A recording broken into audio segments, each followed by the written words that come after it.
My name is John. I've been married to Emma for almost 12 years, and together we have an 8-year-old daughter named Lily. We live a comfortable life, even if it isn't luxurious. Our home is pleasant, and we own 2 nice cars. Emma has a wardrobe full of lovely clothes, and Lily has plenty of toys to keep her happy. I work hard to provide for my family, but lately, I've been questioning if I'm really the ideal husband. My job can be quite demanding, and I admit that sometimes I come home in a sour mood. I try not to let it affect my family, but it's not always easy. Despite my efforts, something feels off between Emma and me. There's a distance that's been growing, a shadow over our relationship that I can't quite pinpoint. Emma has been acting differently. She's become distant, finding fault with me over the smallest things. It's unlike her, and it's starting to wear thin. I've tried asking her if something's bothering her, but she just brushes it off, blaming fatigue or a rough day. I hoped giving her space would help, but her detached demeanor is grating on my nerves. One evening, after a particularly tough day at work, I tried to lighten the mood at home. I brought Emma a dozen roses, hoping to surprise her and kickstart a romantic evening. I walked into the house, the scent of flowers filling the air, and handed her the bouquet. "These are for you, Emma," I said, smiling. She looked at the roses, her expression unreadable. "Thanks, John," she said, giving me a quick peck on the cheek. "They're beautiful." Her words were polite, but there was no warmth behind them. Felt like she was going through the motions, and my heart sank. I had hoped for a different reaction, maybe a smile or a hug, something to show she appreciated the gesture. That night, I tried to initiate intimacy, but Emma turned away, claiming she was too tired. "Not tonight, John. I have a headache," she said, pulling the covers up to her chin. I sighed, frustration gnawing at me. "Emma, it's been weeks. We need to talk about this." She didn't respond, and within minutes, her breathing became slow and steady, indicating she had fallen asleep. I lay there, staring at the ceiling, feeling more alone than ever. The next morning, I tried to bring up the topic over breakfast. "Emma, I think we need to discuss what's going on between us," I said, my voice gentle but firm. She looked up from her coffee, her eyes weary. "John, I don't know what you want me to say.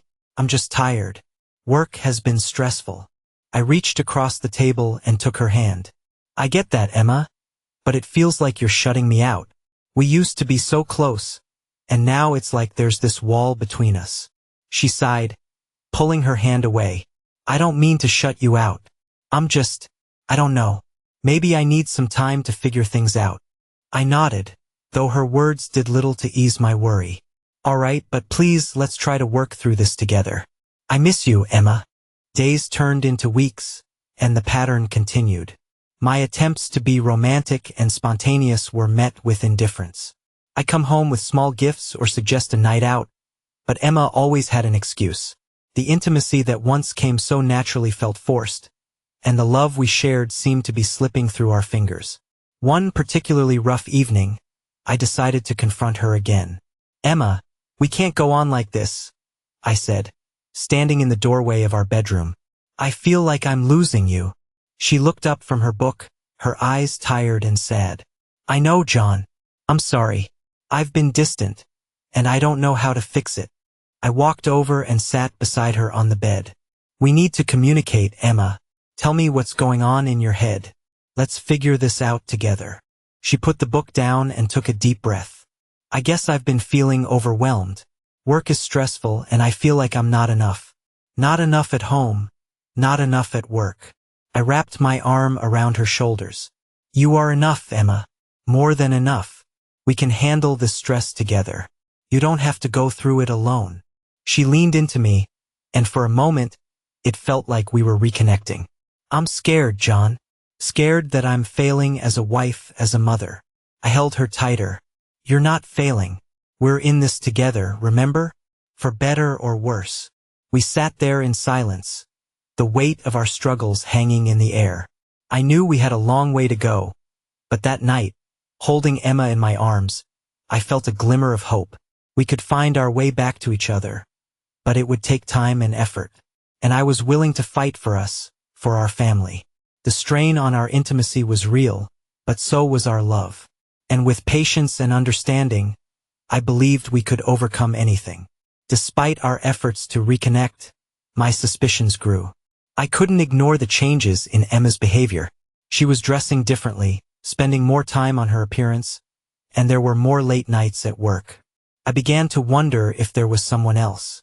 The thought gnawed at me, a constant ache in the back of my mind.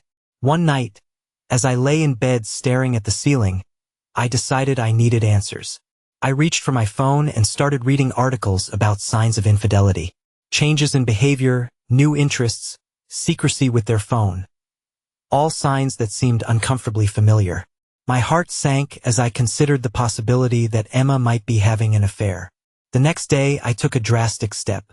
While Emma was out, I installed an old surveillance camera under the eaves of our garage. I connected it to a hidden tape unit behind some paint cans. I needed to know if there was someone else. If my suspicions were correct, I had to have proof. 2 weeks went by with no signs of any unfamiliar vehicles. Emma's behavior, however, continued to be erratic. One evening, I noticed she left the house but later claimed she had been home all day. Her absences were brief, seemingly too short for anything significant to occur, but the inconsistency bothered me. I decided to call her during the day to check in. "Hey, Emma, just wanted to see how your day's going," I said, trying to sound casual. "Oh, hey, John. It's fine, just busy," she replied, her tone a bit too bright. "Where are you right now?" I asked, holding my breath. "At home, just taking a break," she said quickly. I frowned, knowing she had left the house earlier. "All right, just wanted to hear your voice. I'll see you tonight." When I hung up, I couldn't shake the feeling that she was lying. The surveillance tapes showed her leaving the house, but her absences were always brief. If she was meeting someone, they had to be incredibly quick encounters. Or maybe she was just running errands she didn't think worth mentioning. One Saturday afternoon, I decided to confront her again. "Emma, can we talk?" I asked, my voice tense. She looked up from her book, her eyes wary. "Sure, John. What's on your mind?" I took a deep breath, my heart pounding. "I've noticed you've been leaving the house more often, and you're not always honest about where you've been. I need to know if there's someone else." Emma's eyes widened in shock. "What? John, no. There's no one else. Why would you even think that? Your behavior has changed so much, Emma. You're distant, critical, and it feels like you're avoiding me. I can't help but wonder if there's someone else," I said, my voice breaking. Emma put down her book and reached for my hand. "John, I promise you, there's no one else. I've been under a lot of stress, and I've been going out for walks to clear my head. I didn't want to worry you, so I didn't mention it. But I'm not having an affair. I love you." I wanted to believe her, but the doubt lingered. "Why didn't you just tell me? I've been going crazy thinking the worst." She squeezed my hand, her eyes filling with tears. "I'm so sorry, John. I didn't realize how much it was affecting you. I'll try to be more open. Please, trust me." I nodded, trying to push the doubts away. "All right, Emma. I'll try. But we need to work on this together. I miss you." As I held her in my arms, the unthinkable suspicion still loomed over me. Emma's words were reassuring, but my trust had been shaken. Only time would tell if our love could withstand the storm that threatened to tear us apart. Our 12th anniversary was approaching, and I saw it as a chance to reignite the spark between us. "Let's do something special for our anniversary," I suggested one evening as we sat at the dinner table. "Maybe dinner and dancing? We haven't done that in ages." Emma looked up from her plate, a hint of surprise in her eyes. "Dinner and dancing? That sounds nice, John." I smiled, relieved that she seemed open to the idea. "Great. I'll make the reservations. How about Plato's Place? You love that restaurant." Her eyes softened, and she nodded. "That sounds perfect." The night of our anniversary, I arranged for Lily to stay with my parents. Emma and I got dressed up, and for the first time in months, I felt a glimmer of hope. As we walked into Plato's Place, the familiar atmosphere and warm lighting made me nostalgic for the early days of our relationship. We were seated at a cozy table in the corner, and I ordered a bottle of Emma's favorite wine. As the evening progressed, the conversation flowed more easily than it had in a long time. We laughed, reminisced about old times, and for a moment it felt like we were back to being the couple we used to be. After dinner, I suggested we go to a new club, but Emma wanted to revisit our old favorite spot. "Let's go to the Groove," she said, her eyes shining. I missed that place. The Groove was a small, intimate club with dim lighting and a dance floor that catered to an older crowd. It had always been our go-to place for dancing. As we walked in, I felt a rush of memories. We found a secluded table, ordered a couple of drinks, and then made our way to the dance floor. Dancing had always been one of the things that brought us together. As we moved to the music, it felt like we were reconnecting. The rhythm, the closeness, the shared smiles, it was everything I had hoped for. But after nearly an hour, we were both tired and decided to take a break. "Let's sit down for a bit," I said, leading Emma back to our table. "Sure, just let me freshen up," she replied, taking a sip of her wine before heading towards the restroom. As I watched her walk away, I noticed a man sitting alone at a corner table. He was strikingly handsome, and his gaze was fixed on Emma. A pang of unease shot through me. Was he watching her? I shook off the feeling, trying to focus on the positive. But when Emma returned, she seemed different, more distant, her eyes flickering nervously. "Everything okay?" I asked, trying to read her expression. "Yes, just needed a moment," she replied, sitting down. We sat in silence for a few minutes, the easy conversation from earlier now replaced by an uncomfortable tension. I noticed the man from the corner table still watching us, and it made me uneasy. "Who's that guy over there?" I asked, trying to sound casual. Emma looked in the direction I was indicating and then quickly looked away. "I don't know, John." "Why?" "He seems to be staring at you," I said, my voice betraying my concern. Emma sighed. "John, you're being paranoid. Let's not ruin the evening." Just then, the man approached our table, bypassing me entirely. He looked directly at Emma. "Would you like to dance?" he asked, his tone confident. "No thanks," I interjected sharply, feeling my blood boil. "I was talking to the lady," he retorted with a smirk. "Yeah, well, the lady is my wife, and I decide who she dances with." I snapped back, my anger rising. "Darren, you're being rude," Emma said gently, trying to defuse the situation. "Rude? Do you even know this guy?" I demanded. Emma hesitated. "No, John, I don't know him."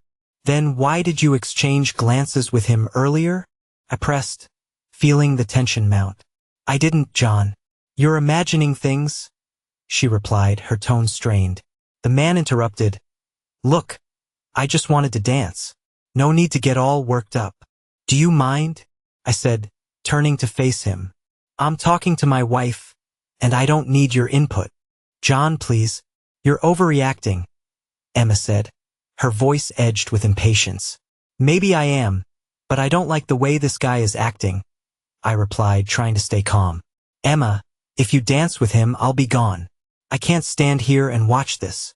Emma looked at me, her eyes filled with frustration and something else, something I couldn't quite place. "Fine, John. If that's how you feel, maybe it's best if you leave." I stared at her, stunned. "Emma, it's our anniversary. I wanted to spend it with you."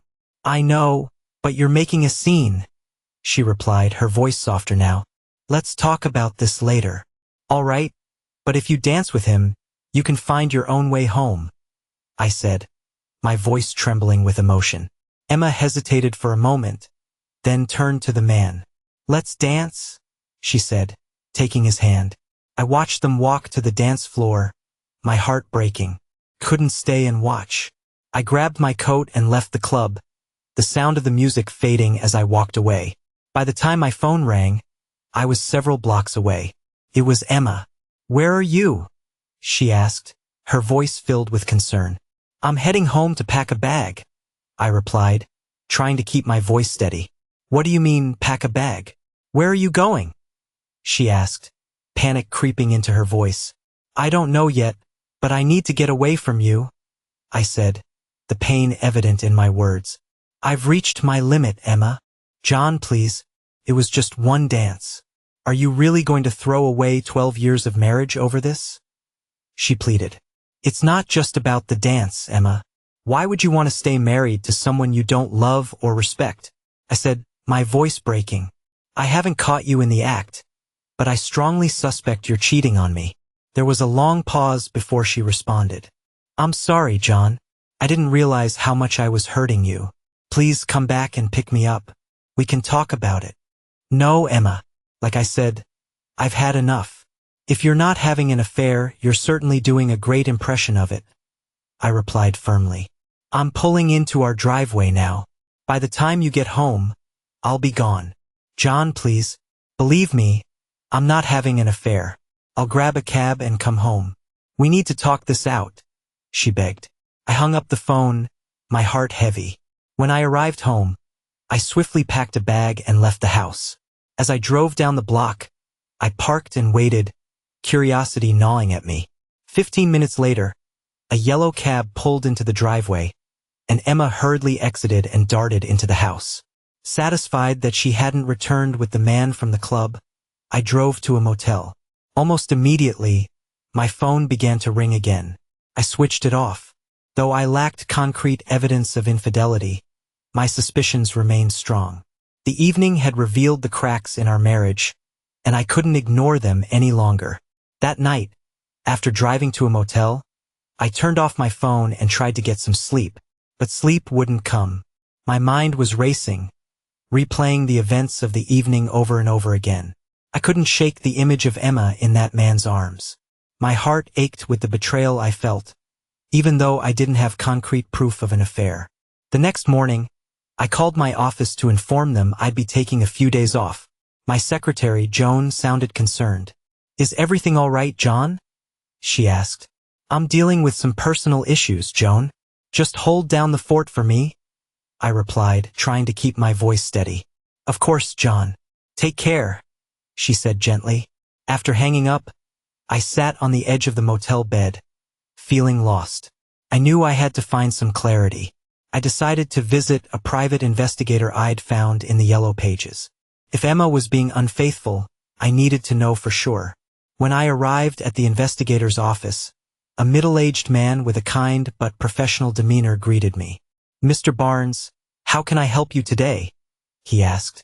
I suspect my wife is having an affair, but I don't have any proof, I said, my voice heavy with emotion. I need you to find out the truth. He nodded, handing me a form to fill out. We'll conduct a thorough investigation. It'll take a couple of weeks. Are you prepared for what we might find? I hesitated, then nodded. Yes, I need to know. The following days were a blur. I stayed at the motel, avoiding calls from Emma. I needed space, time to think without her influence. Each day, I checked in with the investigator, but there was no news. One afternoon, my neighbor Andrea called. John, I've been talking to Emma. She's a wreck. She said you won't speak to her. What's going on? Andrea, I don't want to drag you into this, I said, sighing. John, we're friends. If you need to talk, I'm here, she insisted. I took a deep breath. I think Emma might be cheating on me. I saw her dancing with another man on our anniversary. She's been distant for months. John, I know Emma. She wouldn't cheat on you. Maybe there's another explanation, Andrea said softly. I hope you're right, Andrea. But I need to be sure, I replied, my voice breaking. The 2 weeks felt like an eternity. Finally, the investigator called me to his office. I sat down, my stomach in knots as he slid a manila envelope across the desk. You can skip through the mundane details, he said. Just head to the bottom of page 5. With trembling hands, I opened the envelope and flipped to the designated page. After conducting a thorough investigation, this office has found no evidence to support the client's suspicions of infidelity on the part of his spouse. It read. Relief washed over me, but it was mixed with guilt. I doubted Emma, and it had nearly torn us apart. I thanked the investigator and headed back to the motel to gather my things. When I arrived at the house, Emma was waiting for me, her eyes red from crying. John, she said, her voice trembling. Please, can we talk? I nodded, stepping inside. We sat down on the couch, the silence between us heavy with unspoken words. "I'm sorry," I began. "I let my suspicions get the better of me. I hired a private investigator and he found nothing. No affair." Emma's eyes filled with tears. "I never cheated on you, John. I love you. I know I've been distant, and I'm sorry. I've been under so much stress, and I didn't handle it well. But I never betrayed you." "I know," I said, taking her hand. "I'm sorry for doubting you. I let my fears take over. Can we start over? Can we fix this?" Emma nodded, squeezing my hand. "Yes, John. I want to fix this. I want us to be happy again." We spent the next few hours talking, really talking, for the first time in months. We shared our fears, our frustrations, and our hopes for the future. It was a painful conversation, but it was also healing. That night, as we lay in bed, Emma curled up next to me, and for the first time in a long while, I felt a sense of peace. Our road to recovery wouldn't be easy, but we were committed to it. We had faced the worst and come out stronger on the other side. In the weeks that followed, we worked on rebuilding our trust and connection. We went to couples therapy, where we learned to communicate better and understand each other's needs. Slowly but surely, the distance between us began to close, and the love we had once shared started to blossom again. The separation had been a wake-up call for both of us. It forced us to confront our issues and make the necessary changes to save our marriage. And in the end, it made us stronger, reminding us of the deep love and commitment that had brought us together in the first place. One afternoon, Emma and I decided to take a walk in the park. It was a sunny day, and the fresh air felt like a balm for our strained souls. As we walked hand in hand, I sensed she had something on her mind. "John, there's something I need to tell you," she said, her voice trembling slightly. I stopped and looked at her, my heart pounding. "What is it, Emma?" She took a deep breath, her eyes filling with tears. "I've been keeping something from you, and it's time I come clean. I owe you that much." We found a bench and sat down. I held her hand, bracing myself for whatever she was about to reveal. "Do you remember when we were having those problems a couple of years ago?" she began, her voice barely above a whisper. I nodded. "Yes, I remember." Emma looked away, gathering her thoughts. "I met someone during that time. His name was Lewis. It was never physical, but it was an emotional affair. I didn't realize how vulnerable I was until it happened. I felt a jolt of shock but forced myself to stay calm. "Tell me everything, Emma." She nodded, tears streaming down her cheeks. "It started innocently enough. I met him at a grocery store. We chatted while picking out produce and he gave me his number. I didn't intend to call him, but I felt so lonely and disconnected from you. One day I did." Emma paused, looking at me, searching for understanding. I squeezed her hand, urging her to continue. "We met for lunch a few times. He made me feel alive, appreciated in a way I hadn't felt in a long time. We talked about everything, our lives, our dreams, our fears. But I realized I was crossing a line. I knew it was wrong, but I felt so lost, John. My heart ached hearing her confession. I struggled to process the emotions swirling inside me. Betrayal, sadness, but also a deep sense of empathy. What happened then? One day, during our third lunch, he suggested we go back to his place. That's when it hit me. I couldn't do it. I couldn't betray you and our marriage. I told him we couldn't see each other anymore and walked away. Emma wiped her tears, her voice steadying. I came home that night and saw you playing with Lily. I realized what I was risking, and it terrified me. I decided then to put all my efforts into our marriage, to fix what was broken between us. I took a deep breath, trying to absorb her words. Why didn't you tell me earlier? I was ashamed, John. I didn't want to hurt you more than I already had. And I was scared you'd leave me if you knew. But I see now that honesty is the only way we can truly heal and move forward. I nodded, feeling the weight of her words. I appreciate your honesty, Emma. It's not easy to hear, but it makes me understand what you were going through. We both made mistakes, and we need to forgive each other to move on. She looked at me, hope shining in her eyes. Can we do that, John? Can we forgive each other and start anew? I pulled her into an embrace, feeling her warmth against me. Yes, Emma, we can. We have to. For us, for Lily. We'll get through this together. As we held each other, I felt a sense of relief. Emma's confession, painful as it was, brought us a step closer to healing. We had faced the worst and come out stronger on the other side.